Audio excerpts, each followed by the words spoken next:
Hi class, I'm Steven. I'm going to introduce the last part of the book, which is the Road to Future. Now I will start my presentation, and my part mainly includes three chapters, from chapter 33, 34, and 35. Okay, alright. For the last part uh, of the book, it mainly discussed three parts. One was something related to biomass and biofuels. And in chapter 34, it discussed about the internal fire. It's like something related to the history of the uh, development of the internal combustion engines. And for the last chapter, which is chapter 35, is focused on the electrical market. How does they affect the economics in United States as well as in the world? And also it discusses about the future. How does the future of the vehicles will be like among the gasoline cars and the electrical cars and some other kinds of cars? We will discuss it later. Okay, this is the overall summary of these three chapters. The the chapter 3 discuss about the potentials for biofuels, like how does the biofuels developed in the world, and it also discuss about the ethanols in the Brazil, and also discuss something related to the this cellulosic ethanols. Also, it discussed about the algae as a potential biofuel source, and some efficiency comparisons between electrical cars and the gasoline cars.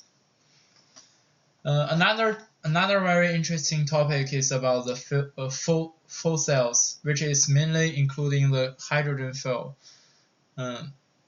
It's like something very it will generate energy by the hydrogen cell, but it's still existing a huge challenge within this topic. We will discuss it later in the chapters. In chapter 33, it starts with this man, which is who is the father of the nuclear navy. I think in the in last week chapters, he has already been discussed. Chapter 33 starts with the story in 1978. The man on the right side is Mr. Rickover. He said, "Wood is the future of the fuel. Is the fuel of the future," and what it means is that he pointing out that the potential for biological energy and biomass is energy generating from the plant matter and other resources, and not by the biofuel, not by fossil fuels. He also announcing about the growing fields, which is like he has pointed out this idea, which is mainly about how the plant come to the fields. It's mainly about the ethanols and the biodiesels.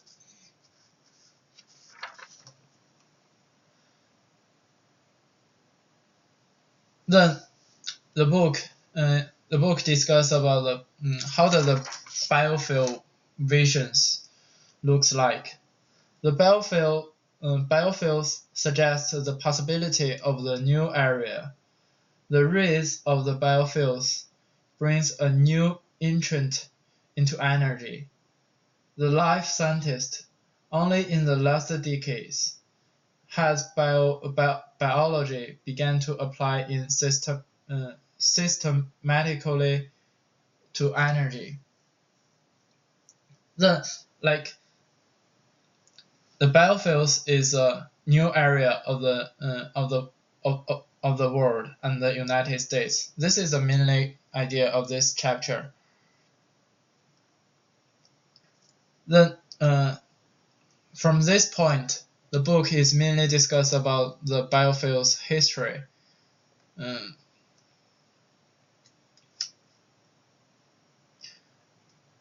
I'm sorry.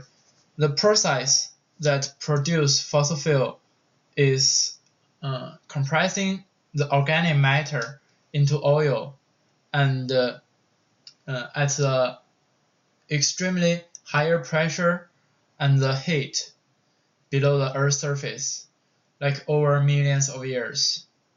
But for biofuel, it could be like it doesn't necessary for biofuels to need the superheat condition and higher pressure condition, and also the ethanol is a very efficient fuel, but with it also has some drawbacks as well. The ethanol today in US is mainly used in blended ethanol with gasolines, which is that means you can see everywhere in the gas station in United States.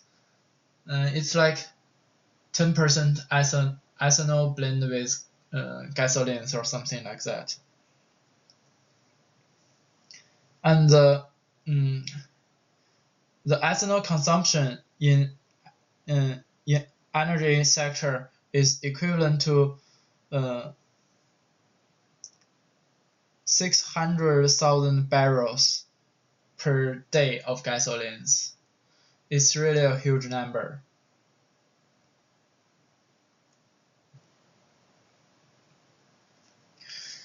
Then the book comes to talk about the first flex fuel vehicles.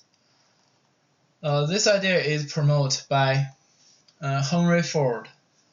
Henry Ford, I think we all know it. We all know him. He's one of the most famous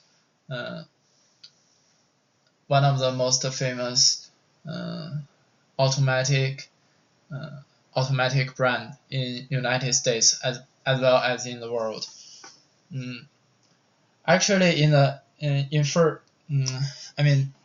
when Henry Ford developed the vehicles, his preferred auto fuel ethanols produced by farmers. But there exists a huge problem. He pointed out is that if we industrialists want the American farmers to be our customers, we must find a way to become their customers. This is what he thought. But for the ethanols, there really exist some obstacles for ethanols to become the primary fuel of the vehicles. There are basically two very important obstacles. One is the price, and the other one is the tax problem. The ethanol is about $2 a gallon tax imposed as the revenue of measure during the Civil War. With the discovery of vast amount of oil in Texas and Oklahoma around the beginning of the 20th century, gasoline has decided a cost advantage, at least in United States. That means how does the gasoline become the primary fuel? Is because the huge amount of the oil field in Texas and Oklahoma has been found. So, because with the tax limit, the demand of the ethanol stops.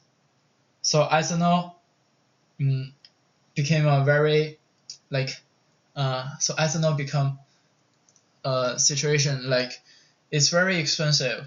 More and more people prefer to gasoline. That's why gasoline becomes to our primary fuels.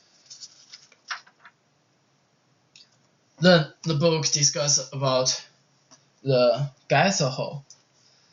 This is a mixture of gasoline and the alcohol. I think it's started from 20th century, the last part of 20th century, which is about the 1977, when President Jimmy Carter is leader of the United States. At that moment, the political support translated to into the legislative support, which is 40 cents a gallon subsidy, along with the additional incentives to encourage investment in ethanol facilities. At this moment, the ethanol supplies began to increase from this moment.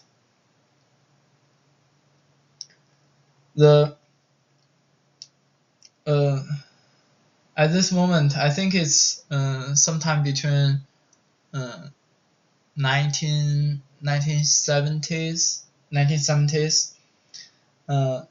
There's another problem that also encourages the ethanol price to go up is the oil shock. Is the oil price shock. The second oil price shock. When the oil price collapsed a few years later, ethanol fades away. This is happened in 1986.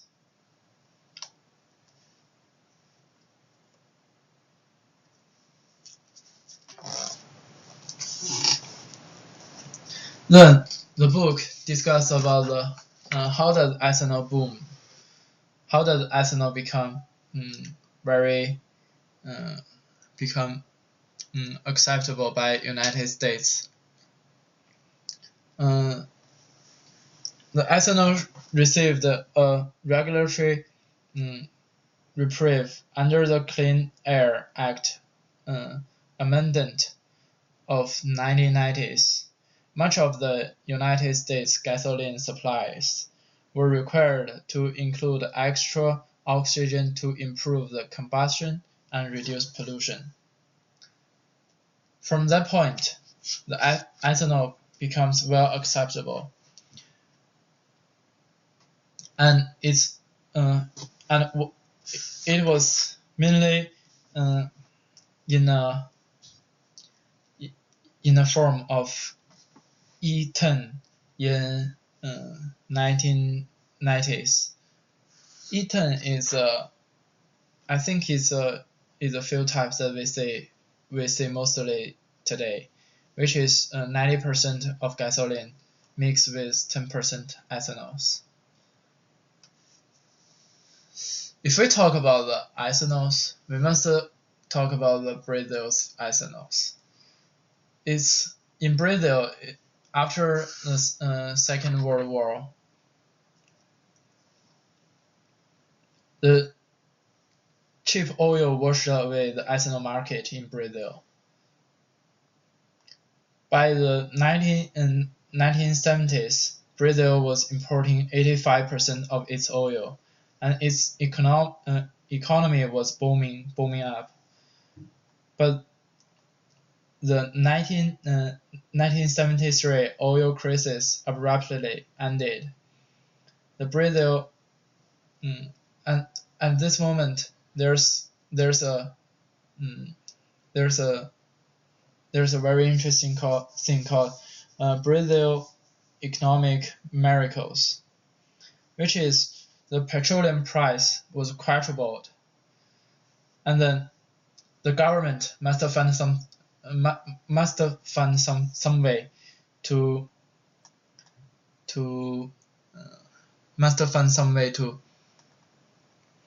solve this problem.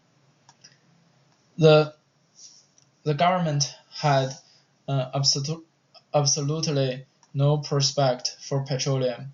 The only energy option was sugar. As part of the war effort and the strong urging of distraught sugar grower, the government established the National Pro-Alcohol Program. From that moment, the Brazil government began to mainly focus on sugar and how to make the sugar to their premium fuel. By the time of 1985, 95% of new cars sold in Brazil ran exclusively on alcohol. And in 2003, there are about 40,000 flex fuel cars were sold in Brazil. At that moment, now the car in Brazil is mostly rely on the alcohol fuels, which is the clean fuel than fossil fuels.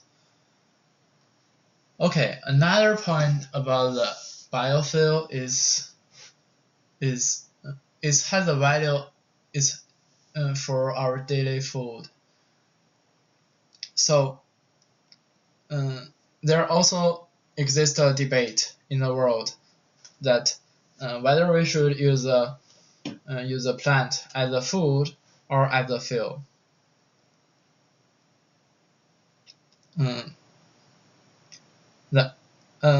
One of the point is the energy balance. That is, how much energy you get for energy you expend. How much energy you get for the energy you expend is controversial and not easy to measure. Since the debate is always exist. The other thing is economics effect.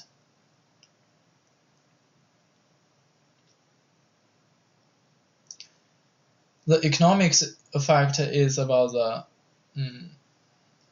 the demand and supplies for the farmers. Higher corn price are good news for corn farmers, but they are bad news for the livestock growers and the dairy farmers who depend on corn to feed their animals. And also, the rising price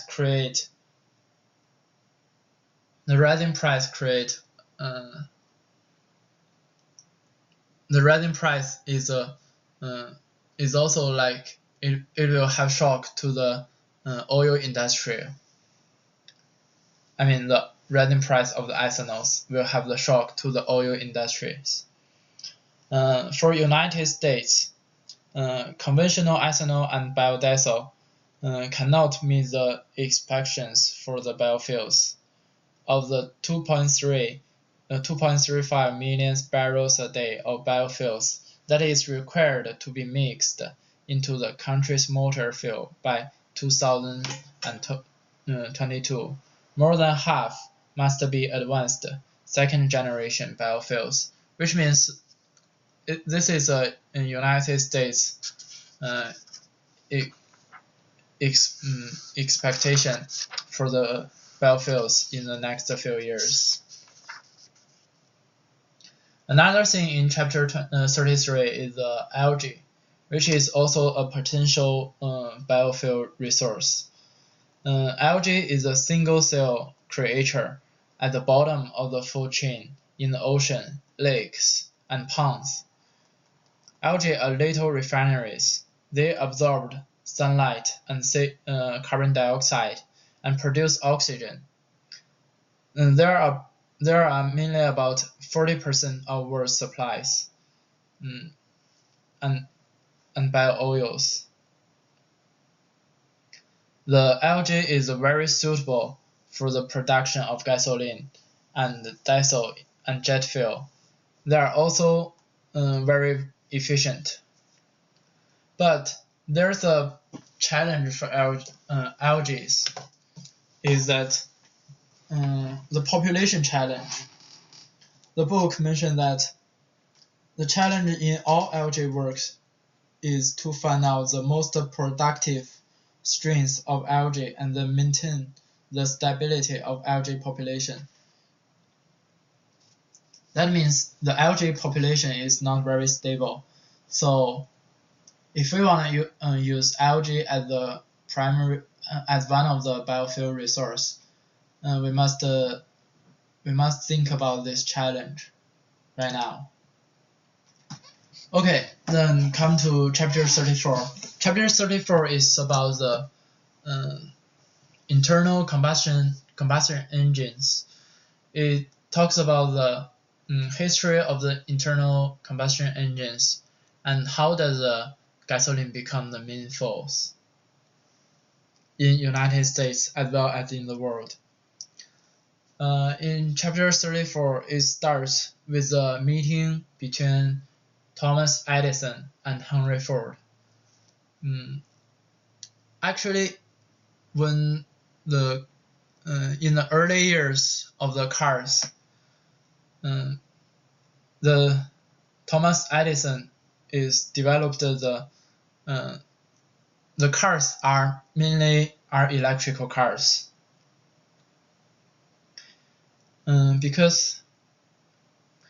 And Thomas Edison was very impressed that the vehicle can carry its own fuel, which is the hydrocarbon type of fuel cars. The problem with the electrical cars in the early centuries is that there must be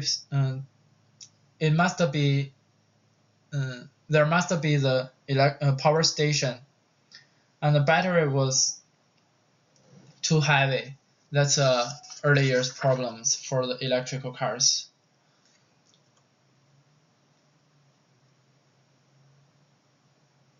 And then the book discusses about the fuel for the future.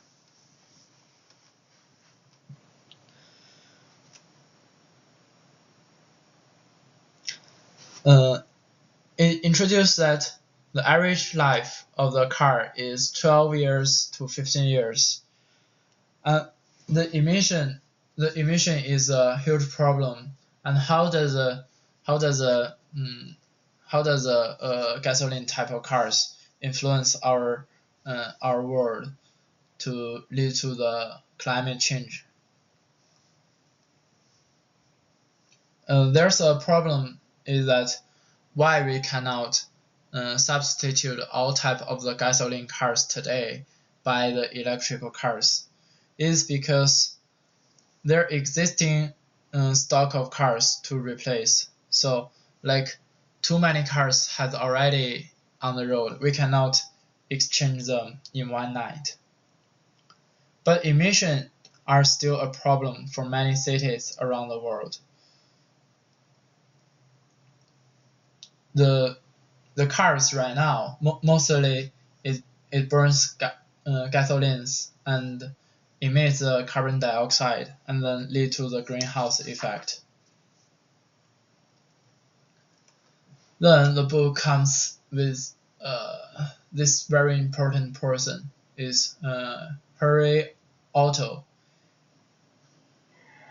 He is a German inventor and a thinker to capture the energy of combustion more efficiently than was possible with steam engines. Steam engine is at the beginning of the car industry. The steam engine was also used as one kind of engine, but there has some problem is that steam engine need a very long time to boil the water up, and then it's very not efficient. The internal combustion engine is developed by Henry Otto. Otto's mechanism would draw air and fill into the cylinder through a valve and combust the charge, and exhaust the spent charge in 4 stocks, which is I think it's a mostly most popular type of the engine for the cars today. Then the book comes to another point is electrical cars versus gasoline cars. Actually, the first place car in America is electrical vehicle. In 1900, about 2,037 about 2,370 cars was reported to be on the streets of the New York City, Boston, and Chicago. Most of them were either steam cars or the electrical cars. Gasoline-powered cars was just to take a little part. The electrical cars was favored by many people, like ladies and the doctors and some people, because the electrical cars was very quiet and clean, and also it was very easy to control. But the existing problem with electrical cars, as mentioned before, is that the cost and the cost of the electrical cars is not very cheap, and also the range, like one-time charge is only like supply for, I think it's like 20 miles or something for the electrical vehicles at that moment. And the recharging is also another problem. Like we need to build up the power station for electrical cars. So and also another type of cars is steam cars, which has a lower efficiency, long time to warm up, and it boils water. So it's not very good for people to choose. Then the internal combustion type of cars come to people's mind. It just need fuel, and also it's very durable, and it's very powerful. So it has been become the primary type of cars in the market, which is also accepted by millions of people. Then the book talks about the new fields area.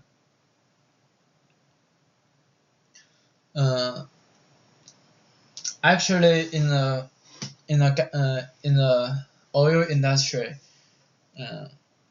in the early years, gasoline was mostly regarded as a waste product because it was not very efficient as kerosene. But by 1911, gasoline had become the had become the number one oil product in United States. That was because the gasoline became a very effective energy packet to power into the internal combustion engine. So then, from then, the gasoline has become the major product, as accepted by millions of people. Then the book talks about the Japanese cars. Actually, in the beginning, for the Japanese cars like Toyota, Honda, or some brand, Nissan or some brand like this, when they first come to United States, it was not accepted by people because the price is very cheap, and most people think it's not reliable. But with the explosion in oil price in middle 70s in 20th century, and corresponding to the new focus on fuel efficiency,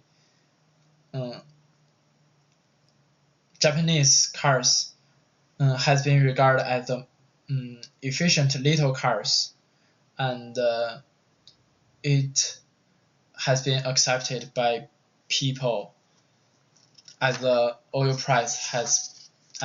price of gasoline has raised up very much.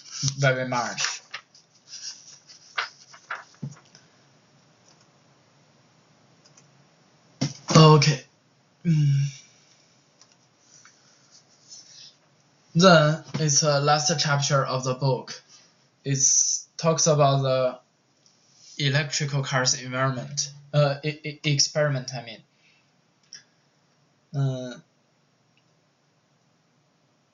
Firstly, it discusses about the situations right now in the world. Like most transportations are relying on oil, gasolines, kerosene, and this kind of byproduct of the crude oil. And electrical cars has become like the rising product, and it's moved onto the center stage of the car industry. The oil holds a dominating position in fuel for almost a century. This is a number for like in 2007, I think. At that moment, the electrical cars was only the topic. Biofuel was the mainly focused. Means at the in 2007, electrical cars was still not acceptable by people.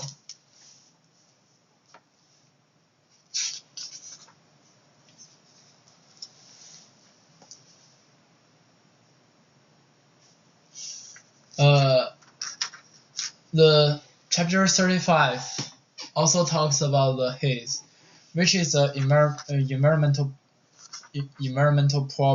problem like existing in many countries. Right now in Beijing, the haze problem is very in China, the haze problem is almost everywhere.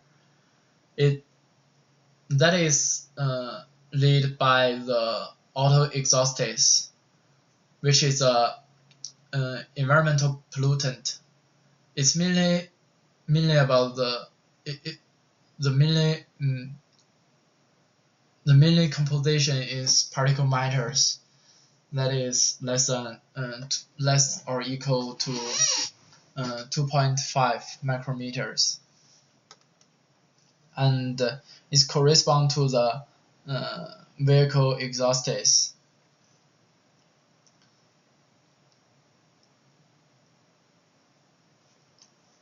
By 2010, the Obama administration has provided $5 billion $5 billion for people to work on the electrical cars, so that they can solve this problem as quick as they can. Then the book talks about his problem, the environmental problems in United States in 1954. It mainly exists in Los Angeles. At that time, the California government has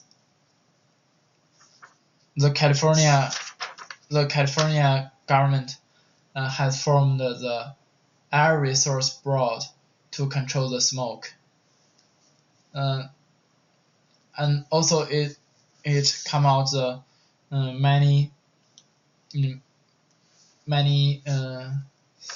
many policies to reduce the peptide emissions. In 1990s, the CARB, which is mentioned here, issued its most ambitious technology forcing regulation. It was a regulation that would reopen the door to electrical cars, which means in 1990s, the electrical cars become to people's mind again. And the CARB promotes the zero emission vehicles to become 10% at the market power in 2003. By 2003, right now people is more concerned to the climate change. Although the transportation on global basis is responsible for about 17% of carbon dioxide emissions, the rising oil price is also another problem for people to consider. So why people want to focus more on electrical cars is because three reasons. One is the environmental problems, pollutions, like the particle matters, and the other one is carbon dioxide emissions. The last one is the price of the oil price. That is probably because the book is writing in 2011, I think. And at that moment, there's no huge drops for the oil price. I think that at that moment, the price for crude oil is about $100 per barrel or something, or even like 100, 110, and 120.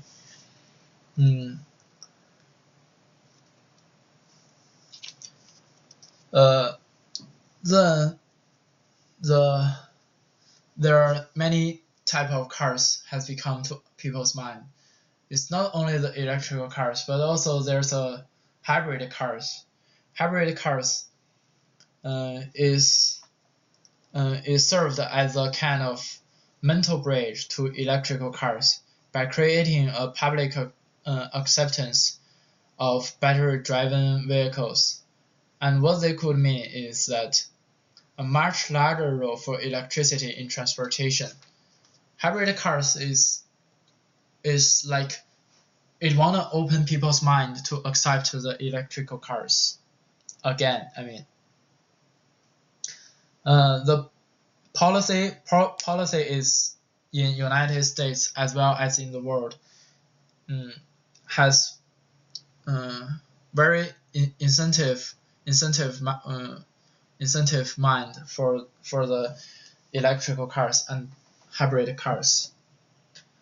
Policy supports both of plug-in and pure electrical cars has grown significantly around the world, as has a great wave of energy associated innovations, a good deal of it supported by the government policy and mandates. Later then, the book also talks about the core issue for the electrical cars, which is the battery, and it discusses the history of the battery.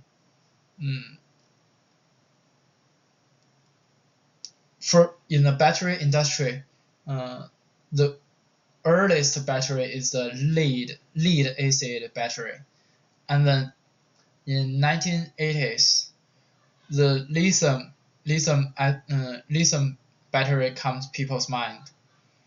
It was developed by, I think it's Exxon Laboratory. It's a lightest of metal, and it could provide the basis for the new rechargeable battery. And after that, in 1991, Sony developed the lithium-ion battery, and it was widely used in mobile phones and cell phones currently. So it has come to people's mind because it can shrink the size of the battery hugely, and it's charged faster, and you can use it for longer time for one-time charge. Okay, then the book discuss about how does recently the history of Tesla in 21st century. Actually, at the beginning for the electrical cars, the electrical cars was developed by General Motors as its EV1 program, and it was named as Conconi, and turned into an electrical supercar called T0. It could go from 0 to 60 miles per hour in only 4.1 seconds. In 2003, Conconi come into contract with Elon Musk. Elon Musk is an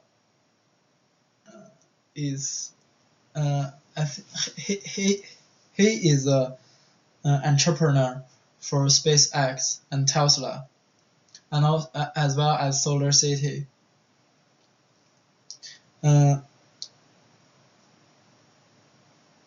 The other people is Martin Eberhard,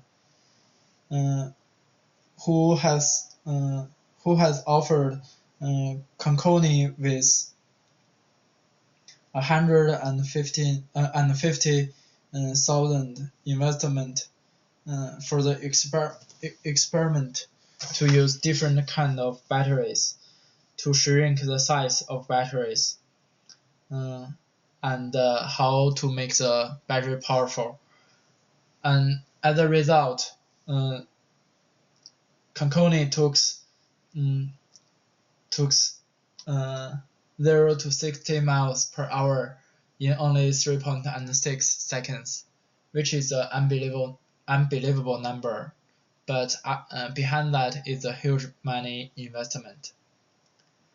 After that, the Conconi has his new name, which is Tesla, in honor of the eccentric genius and inventor who in the 19th century had conceived the idea of alternating current. That's why Conconi was named Tesla. Um, then it's about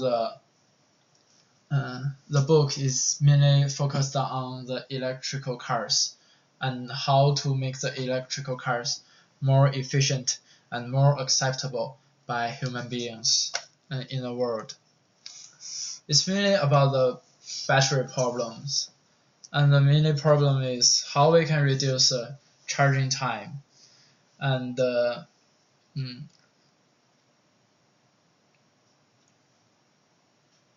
mm, and where does the electricity come from? The charging it always take a car to charging to full overnight to use electricity as much as we used every day. So if we build up the power station for electrical cars, the demand for the electrical cars will be doubled. The electrical power companies would be virtually doubling their residential load without the need to build much more capacity. This is a huge problem as well. In 2030, the expectation for electrical vehicles and plug-in hybrid electrical vehicles is roughly take around 10% to 32% of the total annual sales. The policies of the government will have the regulations, incentives, and subsidies like today to promote people accept the electrical cars.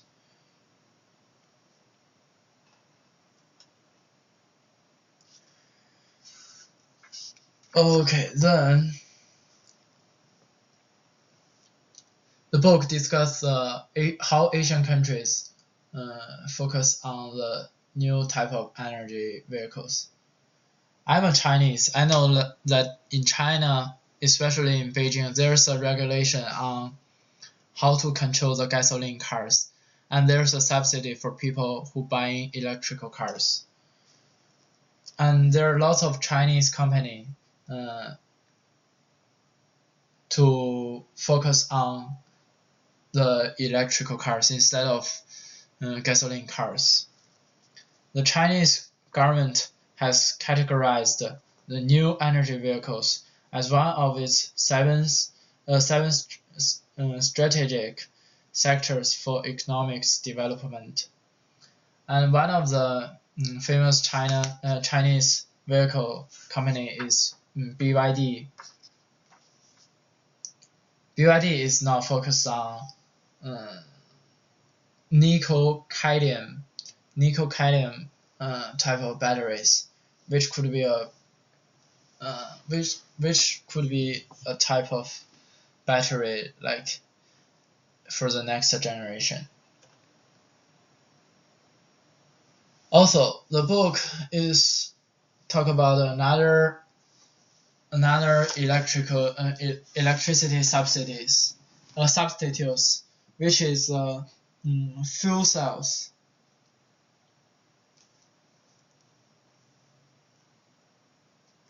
Fuel cell is a very powerful but expensive cell that could substitute the electricity. But fuel cell face a major challenge is that the device can convert hydrogen to another chemical feedstock into electricity. This is very expensive and will require substantial investment and breakthroughs for the commercialization. So that's people's perspective for fuel cells. Another kind of vehicles is natural gas vehicles. The natural gas vehicles is powered by an internal combustion engine, but use natural gas instead of gasoline or diesel. The major challenge for the natural gas vehicles is that the cost of converting an existing gasoline vehicles to run on natural gas is also very expensive. That means billions of dollars will spend on develop the new type of internal combustion engines. And also, if you want to use natural gas vehicles, you must also spend a huge investment on the filling industries, like the natural gas stations and so on. Another kind of car is the biofuel vehicles, which is widely used in Brazil, but there's still existing a debate.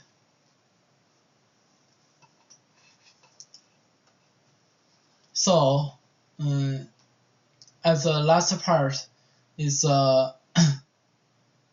overall summary for chapter 35.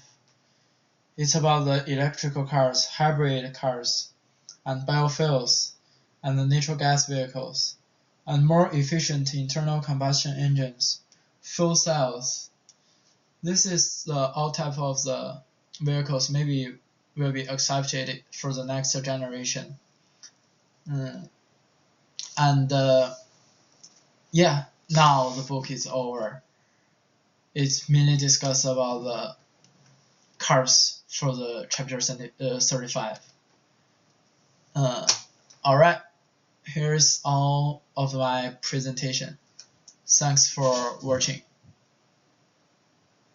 I'm Steven.